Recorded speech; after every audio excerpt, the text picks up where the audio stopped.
So, Sinners in the Hands of an Angry God is certainly not the only sermon that Edwards did on hell or justice or judgments or damnation or death, but it was used of God and it does become kind of an emblematic moment of the Great Mm, Awakenings. This is a sermon that he actually did in his own home church in Northampton, and the people kind of shrugged it off. It was just another one of Pastor John's sermons. mm, But when he took it to Enfield, Connecticut, mm, which had at that point had not yet really embraced the flames of the revival in full force, mm, something incredible happened that night. mm, At least according to one account, Edwards might not have even been scheduled to preach that night.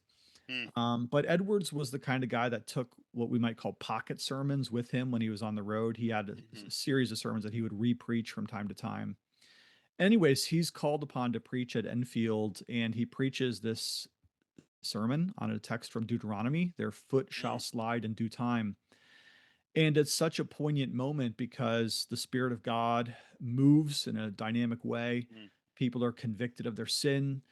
And the sermon itself has such dramatic imagery mhm, that it did induce that sort of holy terror in the yeah, hearers that night.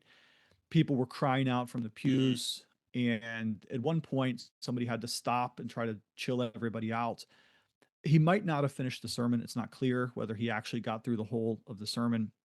But then they mm, end up doing a lot of pastoral counseling that night, and a number of people were saved. mm, So this is just one instance. It's important because the sermon itself became emblematic of the whole of the revival, but these mhm, things were happening all the time. And Edwards preached that particular sermon a couple different times with different results. But it was definitely a hallmark moment for the Great Awakening because of the dramatic effect that it had on its mhm. hearers in that occasion.